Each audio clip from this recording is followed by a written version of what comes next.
It was hyped as one of the biggest rock concerts of the year. Fans had been counting down the days, ready to witness one of the most iconic bands to ever plug into an amp, AC/DC. The legendary group was set to take over the Rose Bowl in Pasadena, California.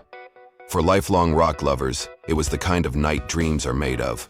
The stage was massive, the lights blinding, and the amps ready to unleash pure electricity. But instead of being remembered as a night of pure rock fury, the concert went down as a shocking disappointment. And the blame? It didn't fall on the band. It fell on the crowd. Let's be clear, AC/DC themselves were flawless.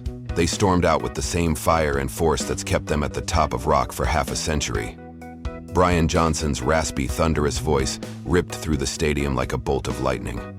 And Angus Young, decked out in his trademark schoolboy uniform, owned the stage. He duck-walked, shredded solos, and commanded the spotlight like he was still 20. The band gave it everything. But the audience? That was a whole different story. A viral Reddit post from a fan described exactly what went wrong. And it wasn't some small inconvenience. It was a vibe killer that changed the entire night. This fan had traveled all the way from Argentina, a country known for fans who sing every lyric at the top of their lungs with the passion of a national anthem. He had seen crowds that lived and breathed rock, where the ground shook beneath stomping feet. So imagine his excitement for AC/DC in America. He expected chaos. He expected madness. He expected to feel part of something unforgettable. But when he got to the pit, the section closest to the stage, he was stunned. Instead of die-hard fans, he found quiet families with small kids, people just standing, and even irritated faces glaring at him. He tried to sing, he tried to jump, but he was told to calm down. One person even asked him to stop singing so loudly. Another shushed him during Angus Young's solo. At an AC/DC concert, that's like going to a football game and asking the players not to tackle. The fan couldn't believe it. He'd flown thousands of miles to stand at the runway, the spot where Angus and Brian came within arm's reach. He should have been shoulder to shoulder with fellow fanatics, fists pumping in the air. Instead, he was treated like a troublemaker for rocking out. It felt completely upside down. And it didn't stop there. One parent brought a child who cried from the noise. Another asked security if the volume could be lowered because their kid was autistic.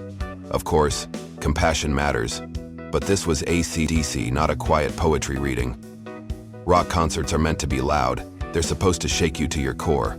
That's the thrill. If you bring a child to AC/DC, you need ear protection, not volume complaints. Asking the band to turn it down is like asking a lion to whisper. The saddest part? This might have been one of AC/DC's final Pasadena shows. The band is older now, and worldwide tours won't last forever. They deserve crowds that roar with love and appreciation, not audiences acting like they're at a middle school recital.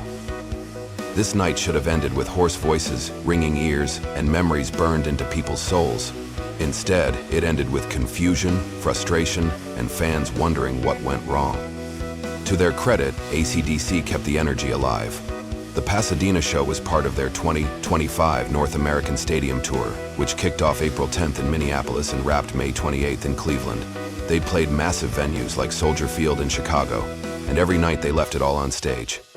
The problem wasn't the band, it was the audience. That's the reality of modern concerts, especially with legendary bands. Not every ticket is bought by a lifelong fan. Some people just want the experience, or treat it as a family night out. And that's fine, music is for everyone. But at a hard rock show, you've got to expect thunder, sweat, and raw energy. Rock isn't calm, it's primal. It's supposed to make you scream, jump, and lose yourself in the sound. And few bands on earth can still deliver that kind of raw power like AC/DC. Brian Johnson, despite years of health struggles, belts out vocals with the force of a cannon. Angus Young, one of the greatest guitarists to ever live, still gives 110% every night. Fans who get to see that in person should honor it by going all in. Because when the amps go quiet for the last time, there won't be another chance. The Argentinian fan's story blew up online because it wasn't just his. Many others said the same thing. The crowd was flat, the vibe was off, and it felt more like a museum exhibit than a rock show. AC/DC delivered thunder, but the audience? They barely rumbled. So what's the lesson? If you're lucky enough to see a band like AC/DC, don't hold back. Don't just stand there. scream, sing, throw your fists in the air, because this music isn't meant to be observed, it's meant to be lived. Bands like AC/DC don't just play songs, they unleash pure thunder, and when it's gone forever.